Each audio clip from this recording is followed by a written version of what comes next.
Welcome to the Beltway Broadcast, the premier podcast for the workplace learning and talent development professionals of the Association for Talent Development's Metro DC chapter. We've got some great resources in store for you today. Hello, fellow ATDers. I'm Christina Eanes, the 2023 Vice President of Marketing and Communications at the Metro DC chapter of ATD. Also part of our team, we have Halyna Hodges, Vice President of Finance and Operations, as our producer. And unfortunately, my co-host, Stephanie Hubka, the Vice President of Membership and Outreach, could not join us today. Now, for this episode, we are speaking with Lisa Cron. Welcome, Lisa. Oh, it's a pleasure to be here. Thank you. Well, before we jump into our topic of Wired for Story, which I am so excited about, can you share a little bit about your background with our listeners? Absolutely. I mean, I have been interested in stories like most of us since I was very small. And when I left college, I decided I wanted to go into publishing, which I did. And I've worked with basically writers and story for more decades than I want to admit to being alive. And what really pulled me in, I mean, I've been I've worked in publishing as doing publicity. I've worked as an editor. I've worked as a literary agent. I've done some screenwriting. I've worked for some talent agencies, meaning talent in the other meaning of it, meaning the other actors and writers and and screenwriters, reading books to film. And the thing that pulled me in and that interested me more than anything was when I would read. I've probably read thousands of manuscripts, and I couldn't just go. And I was asked to read them to go, well, could this, for instance, be a movie, or could this be published? And I couldn't just go yes or no. I had to tell them why.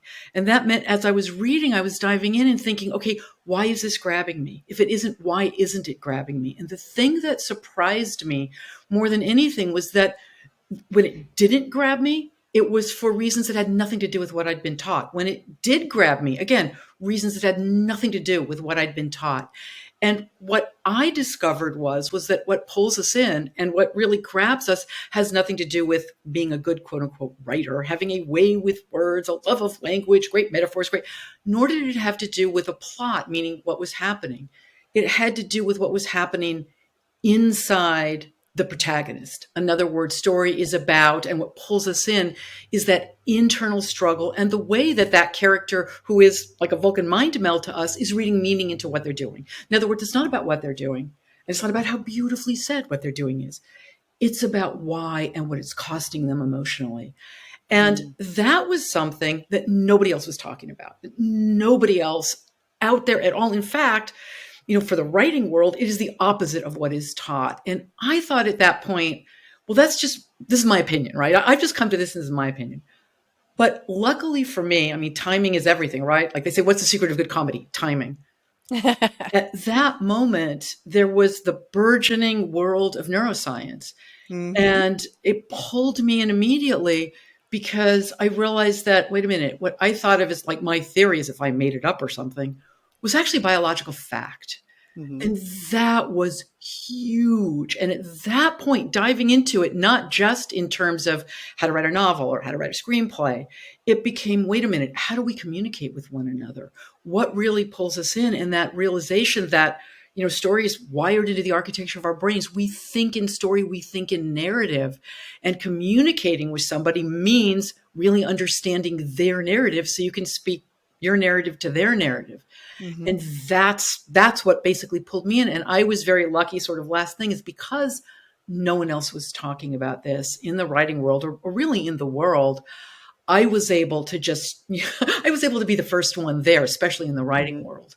And from that point on, I've been a consultant to, writers, screenwriters, memoirists. I've taught at the School of Visual Arts in New York in their MFA program in visual narrative. And my most recent book is called Story or Die, which is taking these principles and taking it out into the world, where you're not necessarily a novelist or a screenwriter, but you're just trying to communicate with somebody else and hopefully win them over to your point of view in terms of whatever it is that you're trying to get them to do. So that's sort of my background.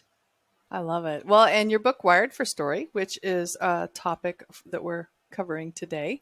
And TED Talk, we got to do a plug for that as well.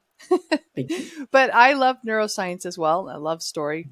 I'm just curious. So, can we start out by maybe discussing what the brain craves from stories? What the brain craves and what we're coming for is what I said a second ago, is why somebody's doing what they're doing. As Mm-hmm. go all the way back in the movie world, to the movie that used to say was the best movie of all time, and now most people have not heard of it, Citizen Kane.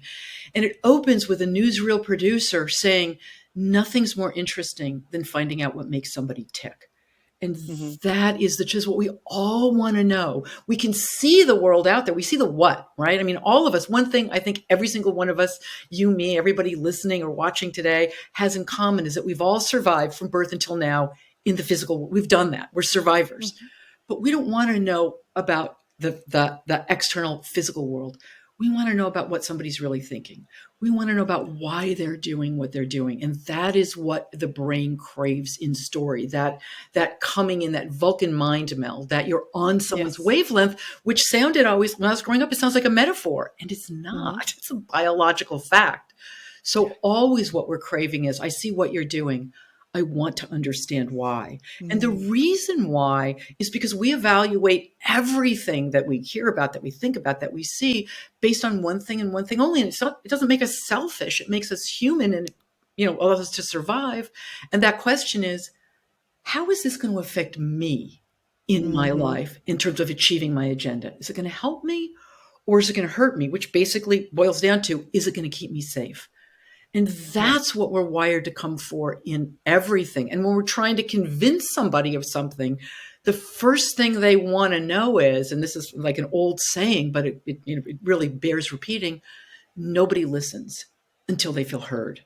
And that means Yeah. you have to know their story, which means you have to empathize with them. And empathy is something that's often misunderstood. People take it as a synonymous with Yes. sympathy. And it's Mm-hmm. not. Empathy simply means, because sympathy is like you feel sorry for something bad's happened and Mm-hmm. you sympathize.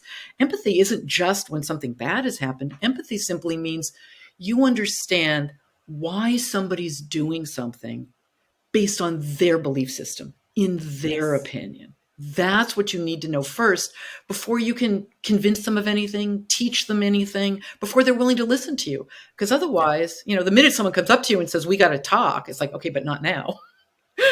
Because now I know you're going to tell me something bad about myself, and I'm thinking of all the bad things about you, so I can just have things to throw at you. So yeah, that basically is what we're wired for. How is it Yeah. landing? Well, and I love it too, because reading stories is a great way to develop empathy, Oh, in absolutely. ourselves. Yeah. And I love that you mentioned too, we want to know what it has to do with us. Because in the training world, instructional design world, we have what's called the WIFM. And I'm sure you're familiar with that, right? What's in it for me? Got it. Yeah. Yeah, that we have to address that Exactly. for our adult learners. And I'm curious, maybe especially because we oftentimes, we need to convince them why they need to learn this particular thing, or why they need to listen to what we need to say. And I know you mentioned a little bit about cognitive secrets in your book. So, what are those that we need to be aware of when we are trying to maybe convince others to do things, or share the why, or Well, anything? the first thing that we really have to understand is, as I said before, why they believe what they believe. What do Yes. they believe? Why would it matter to them? Not why it matters to you, because the biggest problem we have when we're trying to convince someone of something is we think they have the same mindset we do. I mean, it's Hmm. called curse of knowledge. Once we believe something, we're Yes. nigh on impossible to see that somebody else not only doesn't believe it, but isn't aware of it, which is why Hmm. facts absolutely don't work. I mean, if you give someone facts, one of two things is going to happen. Either, first of all, if they already agree with you, then, you're preaching to the choir. It doesn't matter. If they can't unpack the fact, they can't see boots on the ground, how it's going to affect them in their lives, even if they're trying to pay attention, they're really thinking like, I'm hungry. I wonder how much longer till lunch, something that like really matters to them. And the Hmm. third thing, and this is the scary thing that I think we can see in the business world, in the world, is that once we believe something, it becomes part of our self-identity. And when you tell somebody something that contradicts it, they get angry. They don't get Hmm. angry because they decided to, or they're self-centered, or they're, not smart, or It's their brain. It's not their choice. Where, as I'm fond of saying, wired to live in a world we don't live in anymore. And once we believe something and it becomes part of our self-identity, our brain's goal is to protect us. And that doesn't just mean our physical body. It means our psychological self, who we are and how we see ourselves.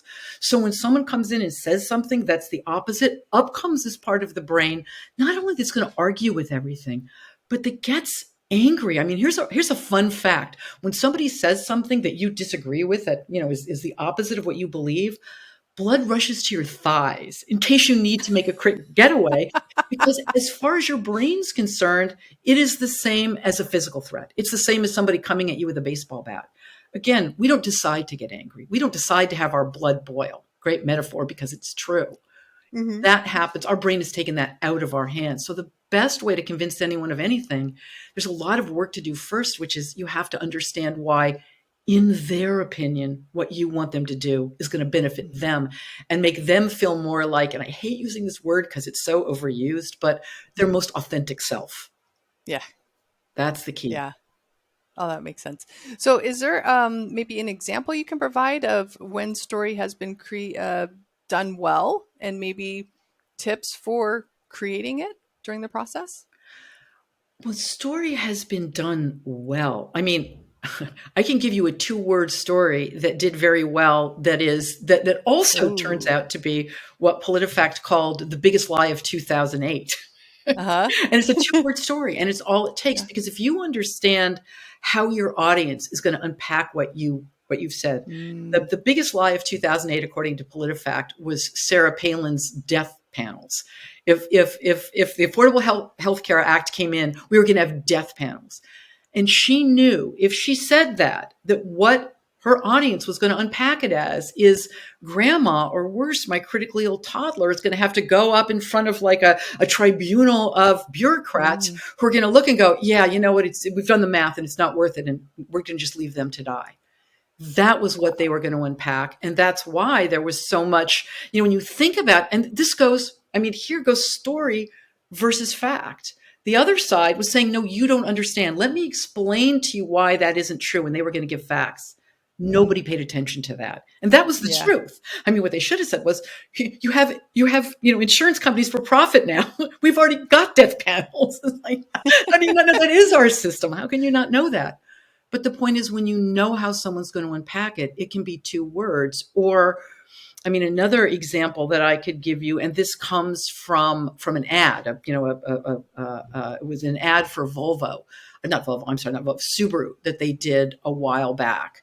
And it was, when you think about, because what you want to think of is, what is the misbelief that your audience has about what you want them to do, that if you could correct it, not by telling them, you don't want to tell them they're wrong, but by showing them, by making them feel that it's wrong, that they're going to realize that, wait a minute, I've looked at that wrong, and what I thought was helping me actually is pulling me away from what I want, and here's what I need to do. And what they did was, they also broke a pattern, because stories, again, they've got to break a pattern immediately. You've got to pull us in. Surprise pulls us in. So what they had done, they'd done research, and they realized a lot of people loved Subarus, but let's face it, I think, full disclosure, I drive a Subaru. I think they're beautiful now, but they didn't used to be. Face it, they were the ugly duckling of cars. Yeah. And they thought, how can we pull people in? And they realized that what drew people to Subarus was a safety factor, that they really were the safest car out there. So they took a big risk. They had an ad, and it opens up, and it's like early morning. And I think there's a guy watching, and you're kind of zooming in on a car crash. Like, how often does a commercial open with what they're trying to sell you smushed, right? Yeah. Smashed. And one guy comes up to the other guy, and we're looking at this, this car. And the man who comes up has a look on his face like, oh, like exactly what you'd think, like, oh my God. And the guy turns to him and just says 2 words. He goes, they lived. Oh, and you just go, I remember that. Yeah. It's repeated 3 times. And it really, what that did is, in those 2 words, it took a misbelief. If I'm going to be in a car crash, that's all she wrote. That's it. And what it said was, maybe not. Maybe if you drive a Subaru, you might live. So that is an example. Again, 2-word story, very visual, understanding what it is that people were afraid of the most, which is, if you get in a car crash, inherently, that's going to be it. and taking something that was going to do the other, but also that element of surprise. Because the three things a story has to have in the very beginning to pull someone in, to get it's literally a hormonal cocktail that pulls us in. Happens three times. First hormone is dopamine, which people tend to think of is the pleasure hormone, but it's not. It's curiosity, because something good might happen. So it's surprise, dopamine. The other thing that you need is, something bad might happen. There's something at stake, and that gets cortisol right there. We're worried. And then the third one, which is the one that often goes missing, especially in the business world when you're trying to convince someone of something, the hormone is oxytocin, which is the empathy hormone. And in order to do that, the person in the story has to be vulnerable. There's got to be vulnerability. That is the key to all of it. Those three things secreted at once, then we are pulled into whatever story it is, and we don't have a choice. We're affected by stories every minute of every day, whether we know it or not. And almost always we don't. So anyway, I mean, that's a very quick way of saying a couple of examples, and that's what stories need to do in the beginning. But if you don't mind my saying, the thing that matters most before you even get to how do you create a story is understanding the person who you're trying to teach something to. And even though you might be thinking, well, but this is teaching, this is, they need to learn this to continue with their profession or whatever. When you teach anybody anything, you're implying they're already making a mistake. You're implying there's something they don't know, and people don't want to go there. So you got to bring it in and see it from their point of view first and open it up so that they're pulled into it, as opposed to anything that feels like, you better know this, because that, ends up making people angry and having that boomerang effect where they double down on what they already believed, as opposed to what you need them to see. Well, I love your point about knowing your audience, and not just the, for lack of the logistical stuff, demographics, that kind of thing. It's really taking an audience-centered approach and seeing how they view life, and that, again, back to empathy. Yeah. It's hard. Well, it's especially hard, when it's when it's a group that believes, like, for instance, QAnon. Like, how do you go in and have empathy, for somebody who's going to tell you, did you know that Stevie Wonder isn't really blind? He's just doing that. I mean, how can you get people to believe that when you can't get them to believe climate change, or you can't get them to believe that vaccines work, or you can't get them to, I mean, it's stunning. I mean, I think it's one of the ways that you can really look at people who might seem way beyond the pale, and people who are convincing them and going, they know something we don't know. They know that you've got to go, because think about it. When you hear about people who are pulled into, before there was QAnon and, and everything that's going on here, it would be like people who are radicalized. And it's like, well, how are those people who are radicalizing people understood that what mattered is somebody needed to feel seen and heard. They needed to feel like they mattered. They needed to feel like somebody was paying attention and they weren't being vilified or made to feel stupid or made to feel like there's something wrong with them, or that the minute you get someone like that, you've got them. And then once we do, we're also wired, once we belong to a group or a community or a tribe or whatever word is okay to use, you really want to stick with that, because literally your safety depends on it. Again, it comes back to how we're wired. We're wired to live in a world we don't live in anymore. And when people go, I don't need that, I'm a lone wolf, I always want to go, yeah, right. You also want to go, like, you do know wolves travel in packs.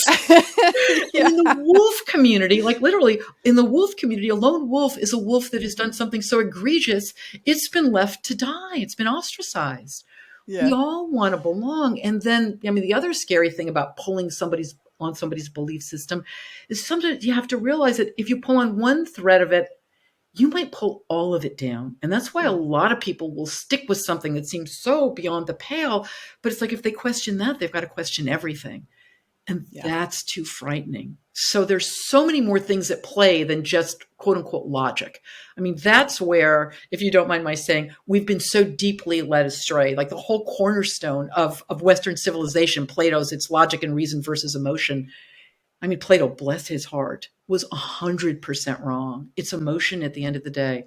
We make every decision based on emotion because we don't understand what emotion is. It's not some vague thing, where its goal is simply to subvert logic and reason.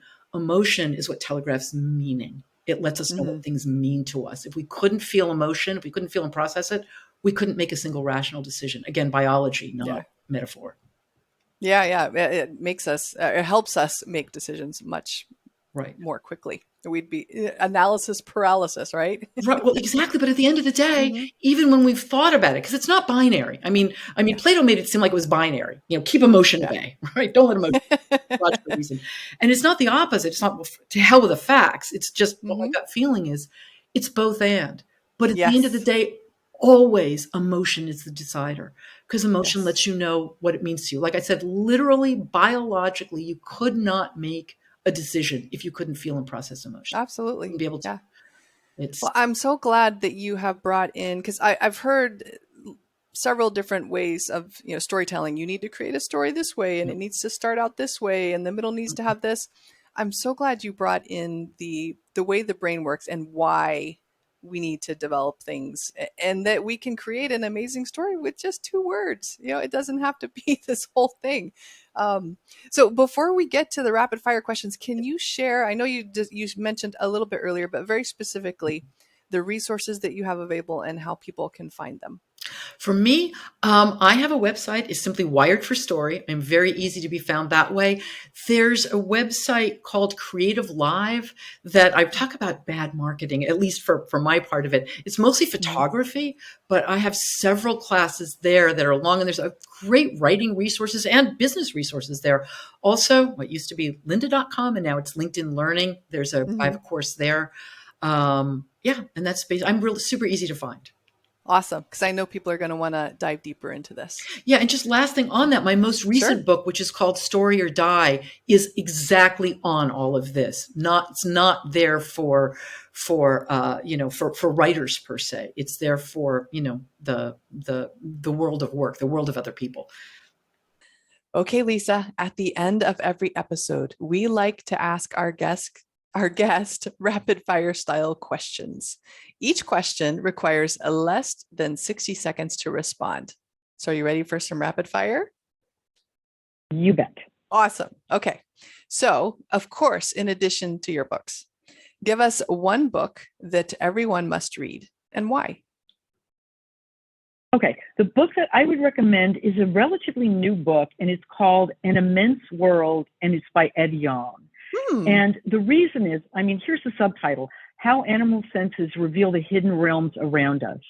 And the reason why, besides how everybody's talking about awe being the thing that makes us feel human and good and connected to everything else, this is so full of that, but it also lets us see the world in realms that we are not like physically capable of seeing. My whole life I've thought, the world can't be defined by our, 5 senses, our ability to perceive it. Yeah.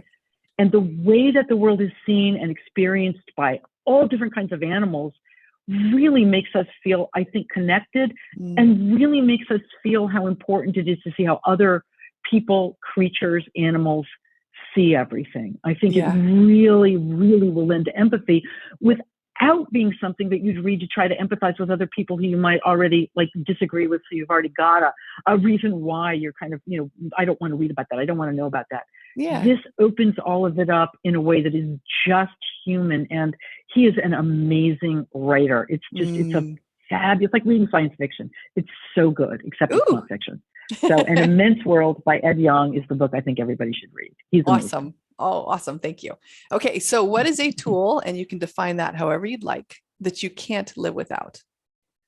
I figured, and I struggled over this one. And the answer actually is a keyboard.